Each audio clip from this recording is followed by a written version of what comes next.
Good morning, everybody. Today we are waiting. We have a nurse coming out. We have applied for CAPC so that I can be a paid caregiver for Braden. So we're waiting on the nurse to come out to do like the eval. I'm pretty nervous, but I'm pretty excited, thinking that since we made it this far, hopefully that's a good sign. I still won't know anything, I don't think, for a few days, maybe longer, depending on how long it takes. I tried to find that out. Sorry. We've been up since about 5:15 is when my alarm clock went off. So trying to be ready for her. Just getting up, made breakfast for everybody, got everybody going. Oh, you can see this stuffed animal that's stuck to the fridge. Is Braden's, like, his spine doctor gave it to him. He has rods in its back too and magnets that he sticks to the fridge. Also, just ignore all the things that I have up here. This is like just random. I don't know, if your fridge doesn't have stuff on top of it, then you probably wouldn't understand the struggle. But I ended up putting stuff up there. There's like bread, and I think the kids' tablets are up there, the cereal and stuff. But anyways, we're waiting on her. From what I understand, it is just supposed to be just a bunch of questions, like finding out about Braden, and then they're going to determine if they think that it's necessary or not. So I know that there's two different things for CAPC. Thank you. And it's like, I guess if you need a nurse, then I wouldn't be able to do it for him. So he has to meet certain criteria, which is what we're doing. I'm probably saying a lot, but I didn't plan this video out. I just thought I had time. It was quiet, and I would let you guys know what's going on. So this won't post current time, I don't think, anyways. So probably by the time you've seen this, I already know an answer, but I may not. It depends on kind of how things go and stuff. So, because I have another video that is waiting to upload. So, I'm trying to get ahead. So, anyway, so I have wrote down everything that I could possibly think of, and I tried to print it off. Well, I wanted to write it down, but then I was like, I don't know, like, that doesn't look professional enough. So I typed everything out after writing most of it down. And I'm sorry, my allergies are so bad. And then I tried to print it off, but for some reason my printer does not want to print it correctly. It's 6 pages of stuff, and like the font is only like 14, so I don't understand what's going on. I've tried resizing the paper, resizing the font. I've tried doing all kinds of stuff, and it still wants to print it wrong. Even when it printed pretty much correctly as far as like fitting the page, because the first issue that I had was like it wanted to move it all to the side. So it only copied like half the sentences down and the words and stuff. Then when I finally got that figured out, it printed everything on the page, but like there was a gap. Like it would stop at like this word and then skip several words before it, like, on the next page. So I don't know. But anyways, I have all of his doctors wrote down, their addresses, their names, their specialties, all of that stuff, phone numbers. I have, like his therapies and stuff wrote down, which while we're on the discussion of therapies, I'll go ahead and let you guys know. So like, I don't know. I haven't talked about him on YouTube in a while, like what's going on health-wise and stuff. And my air conditioner is going to cut on, so I'm not sure if you guys can hear me super well. A lot's been going on. So obviously in July we traveled and we were gone for an entire month. During that month, I got a letter here, and I didn't know, but Braden's insurance changed. And when I got home, found out and called, they said that I guess like the caseworker decided to do it, like take it upon themselves to change his Medicaid because he or she thought that the other insurance suited him better. So that being said, the entire month of July, all of the things that we had done was billed to me because they don't accept that insurance. So that took a while to sort out. Then it took until September to get him back on his other insurance, or so I thought, because that was when it was supposed to go back. So right after the beginning of September, we got another letter in the mail saying that he no longer qualified for Medicaid insurance, so they were dropping him. So we are in a insurance battle. If you guys have been following us for a while, or maybe you follow other families or something, then you know that insurance is a battle within itself. Now that there is no insurance, or there is like this weird place that we're at because of the insurance, I'm hoping that the letter is just because, like, I have called and I have disputed it, because like it didn't even have a reason why he didn't qualify anymore. It just said like, these are the dates that you was covered from and you're no longer covered. And you know, it says like you're no longer eligible, you don't meet their criteria and stuff. So I don't know what that's about. I'm hoping that that's just like some kind of mess up, like because of the switch in insurance, and like that's just like a delayed effect. So far it has been proven to be true with doctor's appointments, physical therapy, things like that. But I'm still waiting to get answers, still waiting to find out what's going on, still waiting to reapply and all that stuff. It is all in the works. It is something that I'm doing. I just don't know why it's happening, and I can't make it go any faster. The point behind bringing all of this up was because I brought up physical therapy. So he sees physical therapy in my hometown, like where we live. And I knew that that would be an issue when his doctor suggested it, because we don't have specialties here. It's a very small rural area, and anything major hospital-wise is at least 2 hours away from us. This is like a basic care area. So, that being said, he was doing several months of PT and OT here. Last week we went to PT, and she hadn't seen him in a little while because the schedule got a little wonky when we were having to be out of town for so long. And she has decided that she does not want to see him anymore, and I respect her for that. There's no issues with that. I appreciate her being honest. She is afraid. She doesn't have any experience with someone with rods, or like in medical, like Braden's medical conditions and stuff like that. And she's afraid that she will end up hurting him by causing him to do something that he shouldn't. Me and her both are on the same page with the fact that we're a little bit confused on what we're supposed to be doing. Hospital, when they send him home or when he goes to the hospital, they say, you know, like restrictions, bending, twisting, sitting a certain way, lifting, these things he's not supposed to do. His ortho doctor, on the other hand, says, yes, this is totally fine. Like, you can do that. So, like, she doesn't understand it. I don't understand it. Braden's had his rods break several times. I reached out to the doctor personally, sent a couple messages. It was like, I don't know if you guys talk to doctors a lot, but sometimes there's like miscommunication where it's just like, you're saying it the best way that you can and they're still not really understanding. So like it went around a couple times before, because like I was explaining the PT thing, and like how I felt about Braden's rods, and like kind of confused about like restrictions and stuff. So anyways, it finally made it through, and we were on the same page. He said something that has literally not settled with me, that he is 100% happy and okay with the fact that his rods are breaking. That was a good sign, because that meant that he was exercising and he was active, and that was very good for him to be active with rods. That was odd to me. I understand like being active is very good, and I follow that part, but it's just not good in my personal opinion. Obviously, it's like my child. For them to break that many times, I can't find any information. So I'm in all these groups, right? I'm trying to find, and Braden's condition overall is rare. It's not something you could just find, but some of the things he has, for instance, scoliosis, is a bigger group.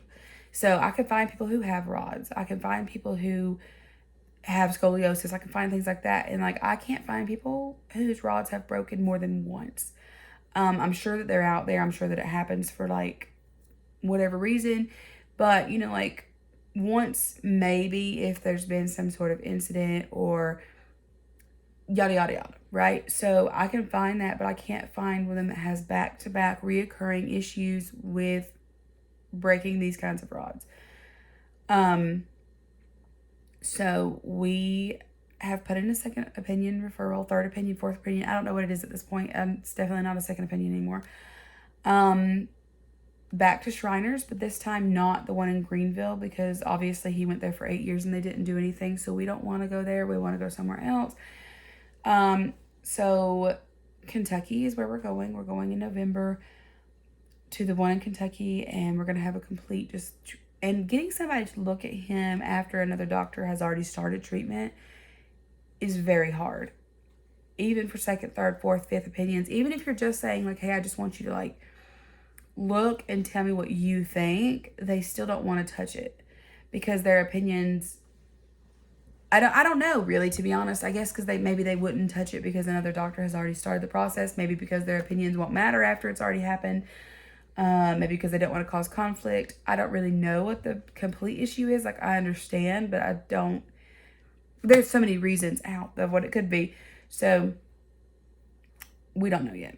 Coming back to this, I have all of his future appointments wrote down. I have all of his diagnoses. Do you just say diagnosis? Diagnoses? Diagnosis? I don't know. I have them all wrote down. And then things that like we don't know, his issues, things that he has going on, the fact that he's homeschooled now, which all in all, like all three of my kids are homeschooled now, but there's a few different factors in there, obviously, but one of them obviously is his health with how much we travel and stuff and just needing to be readily available, and spending so much time away from my other kids was really hard, and obviously, but I don't think I've talked on this very much. I think I came on here after his failed swallow study and told you guys that we were trying a new thing with thickener. So he's failed his swallow study. They didn't see it necessary to do a second one, even though he had one scheduled. He has went from choking occasionally to choking pretty much every single day. Almost, if not every time he drinks and eats. So that changed the game, especially with homeschool and stuff like that. That's something I plan on bringing up with her today. Also, is something that was just really hard to accommodate in school. So there's that. And then I think I've mentioned this before. He has unknowing incontinence, leaking issues that have been happening since he's had his rods. And I've also mentioned that we're going back and forth. I don't know if I have touched base about this or not, but I know that it's been 2 years since he's had his rod surgery. And it's been 2 years that he's been having these leaking incontinence problems, which I had the timelines up. It's kind of obviously something related to that. But ortho says, nope, can't be that. Even though I'm fairly certain that it's something that's been rearranged that's causing the problems. It's something that maybe they damaged by accident. Something that has been done has caused this issue because it has not happened before. And now it's happening. And I would say that it probably is worse after rod surgeries. But if I end this abruptly, it's just because it's like right around time for her to pop up. So like, excuse that if it happens, because like I just got a camera notification, so I don't hear anything. So it's probably just the animals outside. But just in case I just pop it off, it's because she has arrived and it's time to get serious. And I'm super nervous. I'm like only nervous because I have. Are you raising your hand? Oh, you're stretching? I was like, why are you raising your hand to say something? I've been hearing stuff outside. Oh, okay. Well, I'm sure she'll knock if she gets here. I am nervous though. I'm really just nervous because I'm nervous to be approved or denied. That was something outside, but I'm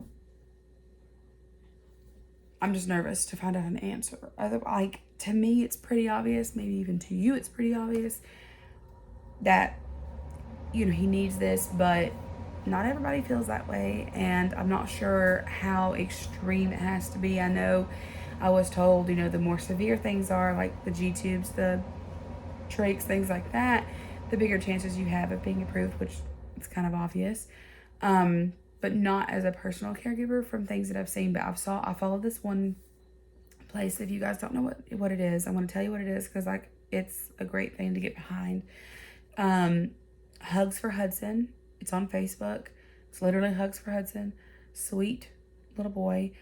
I know that now they live in Georgia and I don't, so it's totally different situations. Her son is like G-tube fed and he has his own health problems and totally different. Like it's not the same at all. So I'm not comparing them. I just know that like she was sharing that she was denied for her caregiver for her son. And to me, it's just kind of crazy that people can say that and can do that. Like say that you're not qualified or that your child doesn't need the care when you're providing all the facts. So I'm nervous about that. I've got all his surgeries down, all of his procedures, all of the attempted procedures, all the future procedures, all of that stuff is wrote down. I've got his medication list, how much he takes, how often, milligrams, dosage, everything, all of that. And then I have like a little note at the bottom just kind of covering anything that I have missed, just in case I get nervous and I don't talk a lot or something like that. It's down here. I can read it. She can read it. Somebody can read it to explain like kind of what's going on. I know she's going to ask him questions and she's going to ask me questions and we're probably going to go over that obviously anyway. So like, I don't know, my face. I'm always touching my face in my videos, but I feel like it does not itch until I start videos. So I think that I've got everything that I need. If not, I can definitely answer anything that she has for me. And we're just gonna hope for the best. We're gonna sit here, we're gonna fingers crossed, we're gonna pray, we're gonna prepare ourselves as much as possible. And I have to sit here and think that this may not work out. There's a couple of reasons, very obvious reasons. It's a paid position, so obviously it would help me out a lot to get paid for something that I'm already doing. I'm already taking care of him. I'm already going back and forth to the doctors. I'm already here doing the day-to-day everything. I'm taking care of him. I'm making his specialized diet. I'm making sure he doesn't choke. I'm helping him with mobility because his mobility is getting worse after rods. I'm, helping change him. I'm bathing him. I'm doing everything that I can to help him when he can't anyways, but adding the little bit of like being paid a little for it will help us, especially with travel. As long as he's not in the hospital, I can get paid for it. So like we can be in Charlotte and I can be paid for it as long as he's not admitted. If he's admitted, however long he's admitted, from the time he's admitted to the time he's discharged, obviously he wouldn't need me to be his caretaker. He would be under the care of somebody else, right? Like the nurses and the doctors there would be taking care of him. So like obviously I wouldn't get paid for that because I wouldn't be taking care of him as much. Now, as a medical mama, I do tend to know what to do. And they say that when we're in the hospital, besides I'm no doctor or anything like that, but like the nurses and stuff always praise me because they don't have to do as much because I know what I'm doing and I just do it. I just do what's needed and everything. And it makes you feel good when somebody recognizes it because it's like, you know what, I'm doing a good job and they're noticing it and they're seeing it and they're like, yeah, this is great that you do this and you're such an advocate for your kid. And it wasn't always that way. I've spoken on that before. I was not always such a good advocate for my son, not because I didn't love him or care for him or anything like that. It's just I didn't know that you could speak up against what doctors were saying. So it took a while to really like figure out that voice and how it worked and like that I could say things and disagree and ask questions. So anyways, that's what we've got going on today. That was kind of a little random blurt, but yeah, so I will let you guys know if we are approved or denied. Hopefully approved, fingers crossed. That's what we have going on right now.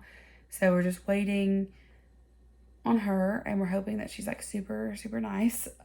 She should be. I don't see why she wouldn't be, but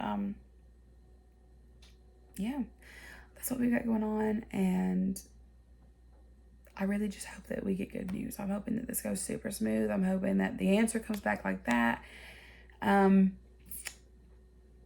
we don't have the best luck when it comes to certain things. I'm sure that a lot of medical families feel that way. So I'm really nervous about the outcome of this.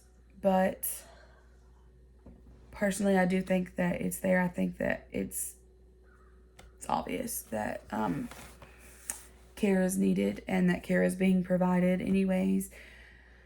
So we just have to hope that they agree and that they see it that way. I'll see you guys in the next one, and hopefully I'll have an answer.